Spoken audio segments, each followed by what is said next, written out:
Hello, friends from across the nation and around the world. I'm Martin, and you are listening to Dad's Bedtime Stories. Tonight, we're going to be headed back into the Dragon Knight series for another episode that could honestly stand by itself, or it'll kind of fit in with the other episodes you've heard about. This one will be the origin story for the Water Dragon General. In the last episode of the Dragon Knights, I asked people to write in if they had ideas for backstories for some of the other generals, as we'd done a story for the Fire General, and you came through with this idea. Let's check it out. My name is Millie, and I have a suggestion for the Dragon Knight series for the Water Dragon and Nature General. The Water Dragon General's called Splash, and her mother was a Dragon Knight, but she was a bit mean, so that's why she wanted to go with the Dragon Thief. Thank you, I love your podcast. I would give it 10 out of 10 stars, and I think this is the best podcast in the world. You flatter me, Millie. That's really nice of you to say. And it's a great suggestion for the Dragon Knight series. I feel like it's almost a challenge that you gave me here to write a story about a person who joins the Dragon Thief because their parent was a Dragon Knight and wasn't very nice to them. So I took that challenge on. I hope you like what I came up with, because I think it made for some pretty cool characters that we can use in the future here, especially when it's time to, take on the water dragons in the next episode. If you have any other ideas for this podcast, I really love getting voice messages and ideas on the Google form. Maybe about Dragon Knights, maybe about something else, maybe about a brand new series. You really can't do it wrong. I can only pick 2 or 3 of them a week to make, and I get more than that, but I really love getting them, and I listen to every single one. I actually take notes on every single one and kind of write down what it's about for when I'm looking in the future. And aside from that, I just want to remind everyone that I just started another podcast, Dad's Anytime Stories, which will be going season by season. Each season will be an entire novel read chapter by chapter, starting with the Cards of Power. But I imagine that the Dragon Knight series, once I polish it up and turn it into a novel, will also be added to that podcast. Anyway, you can find it anywhere you get podcasts, YouTube, Apple, Spotify, that sort of thing. And if you were to head over there and listen to it and give me a rating on it, that would really help other people find the podcast. Maybe people who have never heard Cards of Power before. And if you want something to listen to on a road trip or some other time where it's not necessarily bedtime, though you can listen at bedtime if you want to, there's really nothing against it, head on over to Dad's Anytime Stories. I think the logo will look pretty familiar, honestly. But now, it's that time again. After a possible word from a possible sponsor, because sponsors are how podcasts are funded. Sorry, guys. Close your eyes, get as comfy as you can in that bed, and imagine yourself doing what the kid in the story does. The water fortress was beautiful from far away. It looked like a frozen sort of crown rising from the cliffs, all bright ice and white snow, towers shaped like jagged spears, and ice bridges carving back and forth between them. Up close, though, it was cold in a way that went far beyond the weather. It was always windy. The floors bit through boots. The walls seemed to hold no warmth at all. Even voices sounded colder there. Splash had grown up inside those walls. She was born there, raised there, and trained there. As far as she knew, the whole world was made of ice, discipline, and people telling her to do better. Her mother was a true water dragon knight, one of the defenders of the fortress and the seas beyond it. She was powerful, respected, and always busy. Splash admired her more than anyone else. She also feared disappointing her. From the time Splash was little, her mother trained her relentlessly. "Again," her mother would say. Splash would lunge. Her mother would redirect her with a twist of the wrist, turn her momentum against her, and send her sliding across the hard-packed snow.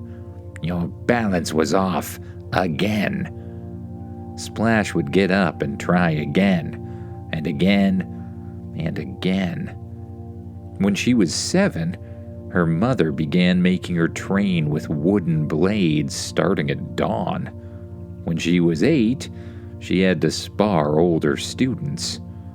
When she was 9, she was told she was wasting her motion, wasting her breath. She worked hard, harder than anyone else, honestly, and she learned fast, too. She became one of the best young fighters in the fortress. She was quick with her hands, impossible to corner, and unusually good at reading other people's movement before it happened. Other children her age started out stronger, but Splash always won in the end because she simply never stopped improving. And still, it never seemed to be enough. "You dropped your shoulder before the strike. You planted too heavily on the turn. You won, but not cleanly enough." Splash would nod, swallow the hurt, and push herself harder. What she wanted was simple. She wanted her mother to smile and say, "Good job." But it never happened. The other kids noticed, of course. They saw how good Splash was and how much attention the instructors gave her. That should have made them admire her, but instead, most of them resented her. "She acts like she's already a knight. She only trains all the time because she wants everyone to notice her.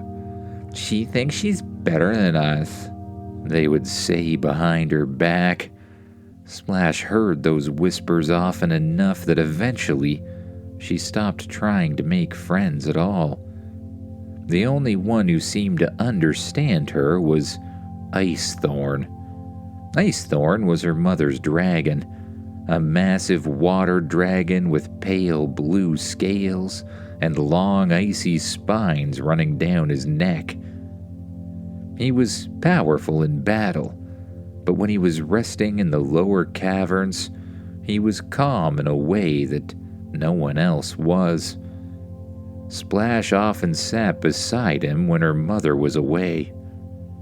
Ice Thorn would lower his head to her level and let her lean against his cool scales. Sometimes he would watch her practice with the wooden blade. Sometimes he would show her small things her mother never had time to explain. "Your mother fights like a storm," he told her once after watching her spar an older kid. "Fast, direct, overwhelming. But that is not your way." Splash wiped sweat from her forehead. "Then what is?" Ice Thorn's eyes narrowed thoughtfully. "You fight like deep water. Quiet, patient. You pull people where you want them before they know they're moving." Splash liked that. Another time, when she'd lost her temper during practice and thrown her blade across the yard, Ice Thorn nudged it back toward her with one claw. "Strength is not the same as worth," he said in his deep, steady voice. Splash frowned. "You've said that before." "Because you still do not believe it." She didn't, not really, but she remembered it. When her mother was away fighting, Ice Thorn was the one who made the fortress feel less lonely. He was the one who noticed when she was upset, the one who listened. He was the one who told her she was doing well, and because of that, Splash loved him. The day the dragon thief attacked, the skies turned red. At first, Splash thought the sunset was strange. Then the alarm sounded. She ran from the training yard to the outer wall, just in time to see fire raining down from the clouds. Not ordinary fire. The fire somehow burned hotter than anything the fortress had ever faced. It hit the outer towers and melted ice that had stood for generations. Snow turned to steam, defensive walls cracked and sagged. Water dragons surged upward to meet the attack, blasting arcs of water and freezing power into the shields, but the fire punched through. Splash had never seen anything like it. No one had. The sky was full of dragons, fire dragons, elemental dragons, and a few earth dragons, all with riders in black and red armor. The fortress shook under the impact. "Inside!" one of the instructors shouted, but Splash was already running the other way. She needed to find her mother. She found her near the western gate, already armed in her Dragon Knight armor, standing beside Ice Thorn. Her mother's armor looked like it was coated with frost and seawater. Ice Thorn roared as a blast of fire hit the wall behind them, sending up a cloud of steam. "Stay back!" her mother shouted the moment she saw Splash. "I can help," Splash yelled. "No, get below the wall!" Another dragon screamed overhead. Ice Thorn turned and blasted a wave of seawater upward, freezing it mid-air into a jagged shield. A second later, the shield shattered under a blast of blazing fire. Splash stumbled backward. The heat was almost unbearable now. Huge chunks of the fortress were melting. Water dragons circled through the clouds of steam, while defenders shouted to each other across collapsing bridges. Then, Splash saw something worse. One of the water dragons stopped mid-flight. Not frozen in ice, but frozen all the same. Its wings still beat, but awkwardly, as if someone else had taken a hold of them. Its head jerked sideways, its eyes went blank. The rider on its back screamed and then stopped screaming. The dragon turned and blasted a jet of freezing water at its own allies. "No," Splash whispered. They'd heard rumors of the dragon thief's control spell, but now she was sure she'd seen it with her own eyes.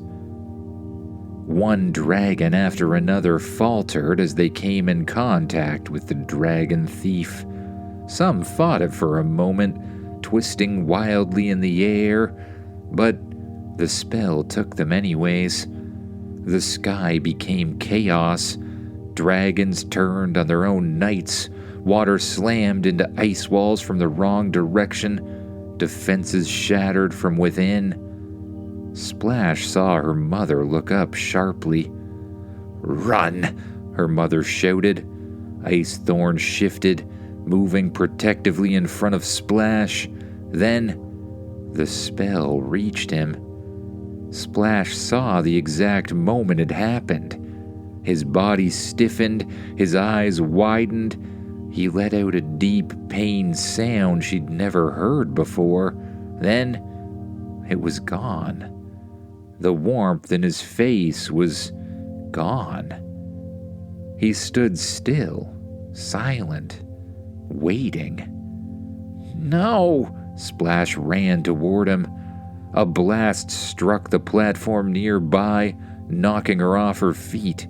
Snow and shattered ice rained down around her.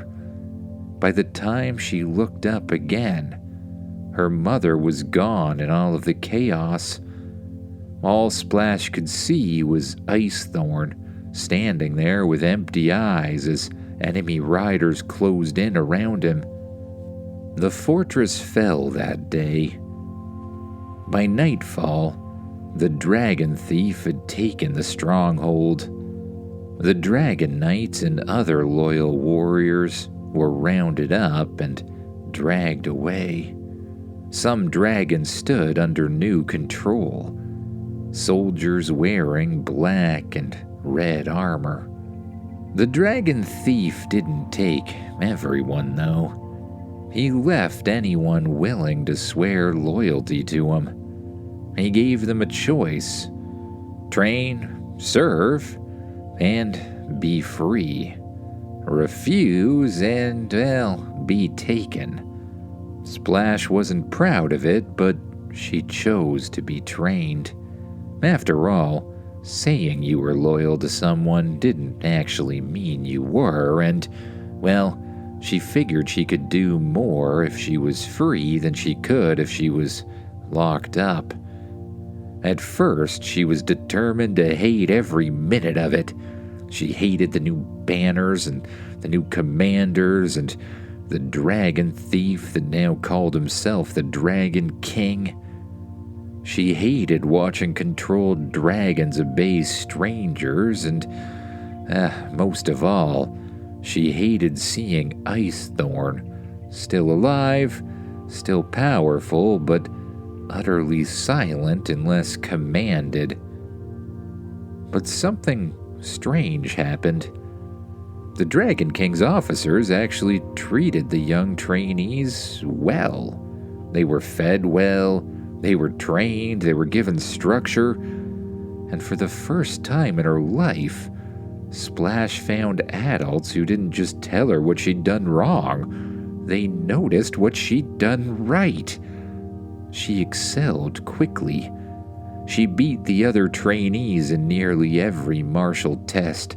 She moved through the drills with sharp, fluid precision. In sparring tournaments, she won cleanly, and then won again when challenged by the older recruits. During one of those tournaments, the Dragon King himself came to watch. The whole training yard went quiet when he entered. Splash fought 3 opponents in a row that day. She didn't lose once. She redirected the first opponent's charge, trapped his arm, and threw him. She slipped underneath the second one's attack and ended the match with a strike to the chest. The third lasted longest, forcing her backwards across the ring, but Splash adjusted. She parried his attack, shifted her weight, and sent him flying into the corner instead, with a sweep of her foot. The Dragon King stood and applauded. "Well done," he said. 2 words, that was all. But they hit harder than any training strike her mother ever landed. The Dragon King studied her for a long moment. "You have discipline, control, precision. Now, what is it you want?" Splash swallowed.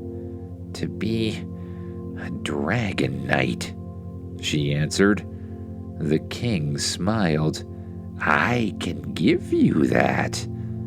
He raised one hand, and the guards brought Ice Thorn forward. Splash's breath caught. The dragon she'd grown up beside was right there. He looked exactly as she remembered, and at the same time he looked completely changed. He looked at her, but he didn't seem to know her at all. "This dragon obeys the spell. He can be assigned to any knight I choose. Splash's stomach tightened. Any knight? Some cruel stranger could have him then, some fool who knew nothing about him. He used to belong to your mother, I'm told, the Dragon King continued. Now, he can belong to you. Splash looked at Ice Thorn again. She knew this was wrong. She knew the control spell was, well, a mockery of the true bond that humans and dragons were supposed to have. She wouldn't share his power as she was supposed to, but she would be able to command him. She almost refused, but then she imagined another rider on his back, another rider shouting careless orders, another rider using him like a weapon. Her hands clenched. She took one step closer to Ice Thorn and laid a trembling hand against his scales. I'm sorry, she whispered, so only he would hear. But if this is the only way to keep you with me, I'm taking it. Then she straightened. Do it. I accept. The Dragon King placed a hand against her forehead, and the spell hit like freezing water. She gasped, and suddenly she felt the connection. Not warmth, not trust, but command. She thought of the dragon lifting his head, and he did. She thought of him drawing water from the sea, and the sea outside surged upward in a twisting column. She thought of the water freezing, and the column hardened instantly into ice. She stared at it. She'd done it, or rather, she'd made Ice Thorn do it. She turned to Ice Thorn again. She felt the hollowness. No voice greeted her, no quiet reassurance, no rumbling words about strength and worth. He just waited. At least you're with me, she said softly. He didn't answer, but when she told him to follow, he did. And for now, that was enough.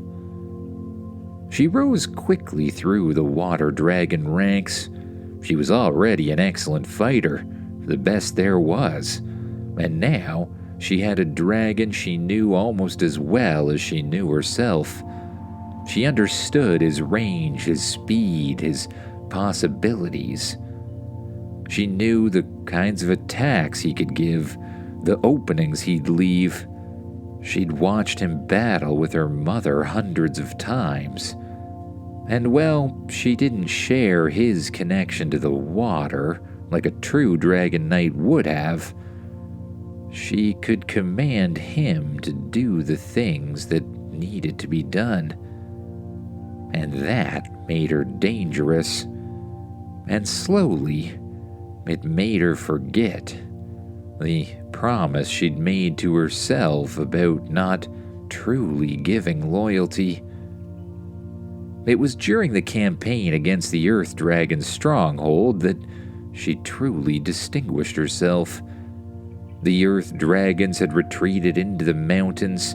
Their fortress was monstrous, thick walls of stone reinforced with steel, towers carved directly out of the mountainside, gates so large that 3 dragons could stand between them shoulder to shoulder. The Dragon King had already taken some Earth Dragons in the earlier fighting against the Fire Dragons, but the main stronghold held the rest. The army tried attacking from above first, but it failed. Fire scorched the walls but couldn't break them fast enough, and the Earth Dragons were able to turn the earth into bullet-like projectiles that shot out in every direction. The Dragon King grew impatient. He called a war council. Splash stood among the officers and generals while a map of the mountain fortress lay spread across a table. "We need a breach," the Dragon King said. "A real one." Splash studied the map, and memories from her mother started to pour back into her. Memories about her battles against other Earth dragons. Her mother once explained that she learned if she saturated the Earth itself and froze permafrost directly into it, that, well, it sort of gave her control of the Earth too. When Earth dragons or knights attempted to use the Earth against her, she would have control over it as well. At least, in part. She could fight against their control, redirect their attacks. She remembered her mother once explaining that water had the power to erode almost anything, and an idea came into Splash's head. An idea so great that, well, she just wanted to share it, even if she didn't fully think about the consequences. "What if we attack from below?" she said. "Explain," the Dragon King answered. Splash pointed from the coast of the base to the mountains. "We use the controlled Earth dragons to tunnel from the ocean, deep enough that the defenders won't feel it. Then we bring the water dragons through the tunnels and flood the ground beneath the fortress." "Water under rock won't break a fortress," one of the fire officers said. "Not at first," Splash said, "but saturated ground will lose stability. Eventually, the fortress will collapse into a giant sinkhole, and at the same time, we'll seep the water into the earth above, saturate it completely, and freeze it into, permafrost. That way, when the dragons attempt to counterattack, we'll be able to have control over the earth as well, with the ice inside it. We can deflect the attacks, break apart more of the ground, perhaps." The room went quiet, and the Dragon King thought, then smiled. "I say, we do it," he responded. The tunnels took days. Earth dragons and elemental dragons dug huge tunnels all the way from the ocean to the underside of the fortress. Then, the water dragons followed the tunnels inside. Led by Splash, they used the power of water to seep into the ground above them, to erode it into a giant sinkhole and, well, underground lake of sorts. They seeped the water into the earth above, getting it as wet as they possibly could, and then freezing it solid into permafrost. When it was time to invade, Splash gave the command, and they broke apart the rest of the ground. Water dragons and earth dragons tugging at the now frozen earth, until a catastrophic collapse began. It sent the earth dragons into a panic as the fortress below their feet began to sink. At the same time, fire dragons surged from above. Water dragons burst upward through the broken stone and rock and flooded into the halls. The Earth Dragon Knights fought back, of course. They were powerful, and they knew the terrain better than any invader. But they weren't expecting the earth underneath their feet to be compromised by water and ice. They attempted to fire bits of the earth at their attackers, but The water dragons simply deflected it around them. They pulled water from the underground lake they'd created and blasted the earth dragons with it, freezing them in place. At the same time, the dragon thief made the rounds, connecting to dragon after dragon and turning it on the others. It didn't take long before the defenders broke, before every single one of the earth dragons and riders were either captured in frozen water or turned against their brethren. When the fighting finally stopped, Splash stood at the edge of the fortress on Ice Thorn's back. The Dragon King landed beside her on his gigantic elemental dragon. "You have done what my army could not," he said. Splash said nothing. Her hands rested lightly on Ice Thorn's neck. The Dragon King turned to the assembled officers and raised his voice. "From this day forward, Splash will be the Water Dragon General." The army knelt. Splash looked out over the ruined fortress and felt something she'd wanted for years. Recognition, praise, status. She'd earned it all. And yet, when the army dispersed and the cheering faded, she felt empty inside. Something about this just wasn't right. Was this what she really wanted? That night, she laid in bed. She closed her eyes, pulled the covers up over top of herself, and did her best to drown out the thoughts. The secret was to focus her mind on something simple instead of the whole thinking thing that she did too often. She focused on her breath.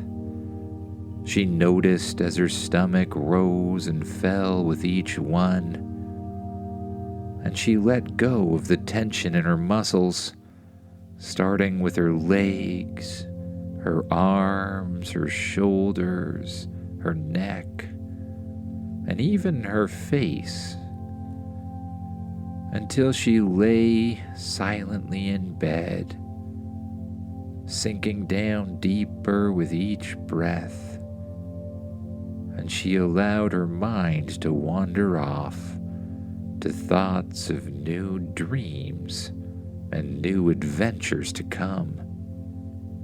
Good night, everyone.